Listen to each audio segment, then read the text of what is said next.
Hey guys, welcome back to another video, and today we're going to be taking a deep look at the newest mods of January that just came out. And one day I do hope I make a video like this and someone actually downloads every single mod in the video, but no rush to that achievement I guess. But for now, make sure you leave a like down on the video and subscribe for more content in the future. My Patreon and Discord is both in the description as well for those who want to talk to me, and also because you want my mod list. And because I do talk a lot, but that's besides the point. But without further ado, let's dive right in. And the first mod up today is actually a pretty simple mod by ElSopa. I feel like there might be another way to say the author's name like the right way, unless I'm saying it the right way, but this mod retextures the safe and Strongboxes of Skyrim. Well, it not only retextures them, it also remeshes them to truly look like they can actually protect your money rather than being dinty pieces of scrap metal put back together. The textures do come in 1 through 4K textures, so you can choose your poison before you hit download. But I am using a 4K texture, so don't expect it to look like this when you get in game using 1K textures. Unless you're very far away, then you can't really tell. This one also doesn't come with the ESP, so you can add it without feeling like you really added another mod. That's why I like retextures. You can pretty much add as many as you want without really feeling guilty about it. And I'm just gonna say something I never really say because I always say to avoid it. But if you can, I would definitely say go for the 4K textures because they are generally inside of interiors, so it won't mess with your FPS. Unless you already have bad FPS like you combine Lux and JK. But other than that, I definitely recommend 4K. And the next mod is armor mod named Ebony T7 by Newmiller, and honestly, they did have their name in the title, but I'd feel weird repeating myself, so here we are.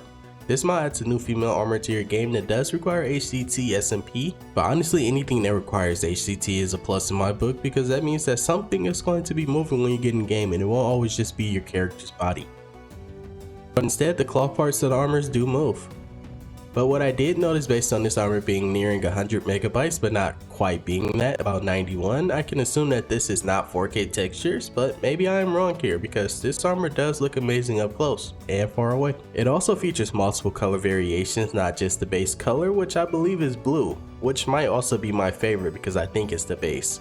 But it also has a red and a green version that you can choose from. This armor fits the style of those looking for a new female armor that's not too skimpy but also elegant. I mean, this one isn't skimpy at all, if I'm being honest. But I do believe this mod definitely deserved more attention than what it currently has. Maybe it didn't get the attention because it isn't skimpy. Who knows? But to obtain this armor, you do need to use an add item menu. I use cheat engines, so the item will always be listed under what the ESP is named under. And that's why it's pretty much easy for me to find. Also, a little quick side note, this mod does come with the ESP and ESO in one download, so you probably want to delete one of them so you don't have duplicates. I mean, it won't really cause issues in your list, but leaving the ESP when you probably just want the ESO is kind of lazy. But then again, I can't really judge someone about being lazy. And honestly, the next one I'm not even going to try and drag you along. This one is also an armor mod, but more for the men of Skyrim instead of the women. It's pretty rare that men get an armor nowadays because it's usually always skimpy women, but you know what, I appreciate all armor maker mods. This armor is called Eastern Brassplate Set by Pull Charm. This armor is a heavy Dwemer themed set that adds a custom armor, a shield, and a weapon just to complete the full set for those people who have to match everything. Then this is pretty much for you. This armor itself is an ESL, and also if you want to go just that little extra step, you can go and grab Eastern Brassplate Set My Patches by Xtudo. Or Tudo if the X is silent, not sure. But it adds textures from the ancient Dwemer metal to your armor if you just so happen to be using that mod, because I know a lot of you do, but I prefer Golden Pipeworks Redone, and I expect the patch for that will be done pretty soon, probably not by Xtudo though, but it will be coming eventually. This armor can be crafted once you have the Dwarven Smithing perk, which just lets you know this armor will be a great end-game or mid-game armor set for your adventure, provided you actually worry about the smithing tree. Which surprisingly, a lot of people don't. I used to think the smithing perk tree was pretty much mandatory, but yeah, a lot of people don't include it in their build nowadays. But moving on to the next mod, this mod is just a little immersive mod that honestly we could all use in our life. This mod is named Watertowers of Skyrim by Gonza. Hopefully I said their name right. Why do I keep getting all the names wrong? But this is a continuation of the previous mods, which is also immersive. But you should really check out their mod page. They have a ton of immersive mods that you probably already have installed and just don't know that it's by them. This mod adds water towers to nearly every city, town, and settlement where it actually makes sense because they have to have some type of clean water source from somewhere at least, and not just always from a river. But honestly, I'm not really sure how immersive this mod is. I don't really know how the whole society system works in Skyrim, but I'm sure this fits in somewhere. This mod does have a patch for settlements expanded, but I don't really use it because I don't really touch towns. I don't like using town expansions, but if you have it, then it is there for you.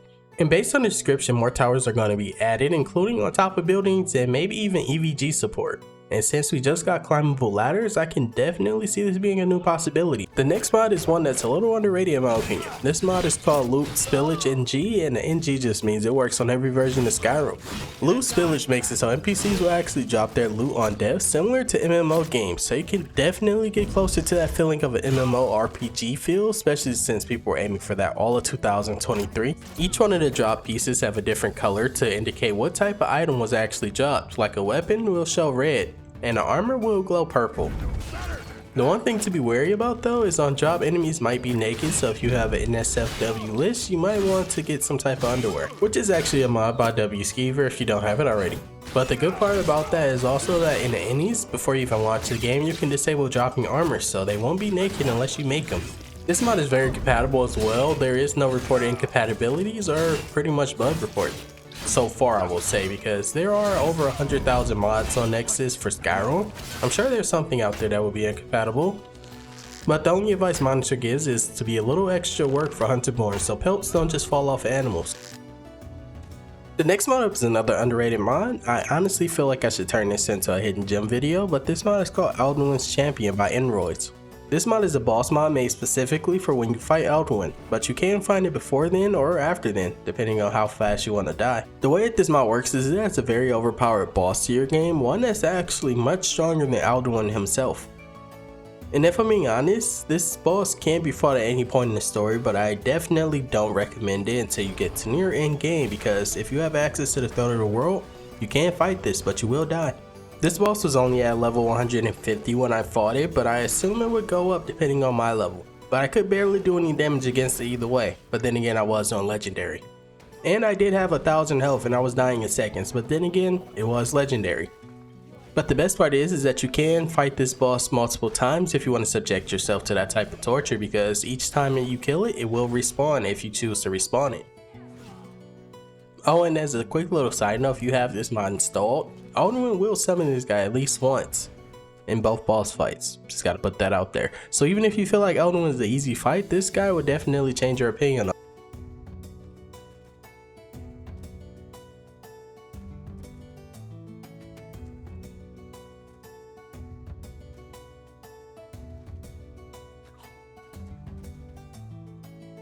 Okay, so we're just gonna move on to the next mod. This mod adds a little mini game to Skyrim's already born creation club. This mod is called Fancy Fishing, Mini Game, and Tweaks. I feel like the fishing creation club really got the most attention lately. A lot of mods have been made for it, but this one just adds a bit more fun to it by making fishing actually interactive. So instead of just staring at water waiting for something to happen or a fish to bite the hook, something will keep you occupied, or at least make fishing a little more interesting. But mainly just a little more challenging actually. Based on the description, it is based on Stardew Valley minigame, which is something I've never actually played. But this mod does feature an MCM, so you can configure it to your liking to make it a little harder or easier. But this mod isn't just a minigame edition, it lets you actually adjust fishing entirely, like how likely you are to catch junk or something super rare, like a fish. And also edits the timing of a fish to actually bite the hook, and if you want to go super immersive, you should set it to 8 hours in real life time. I definitely recommend giving this a try if you actually enjoy fishing, or honestly you can get this even if you hate fishing, so you can speed up the quest line because MCM does let you do that. Also, surprisingly, this mod does have support if you want alternate versions, then you can also grab that as well, so you can change the way UI looks. Pretty much all up to you. Alright, that was it for today guys. Let me know what you thought down in the comments below, and also what you would like to see next. Like I mentioned before, my Discord is down in the description, as well as my Patreon, for those people that want my mod list. But make sure you leave a like on the video and subscribe for more content in the future, and I hope you have a great day. Peace and love.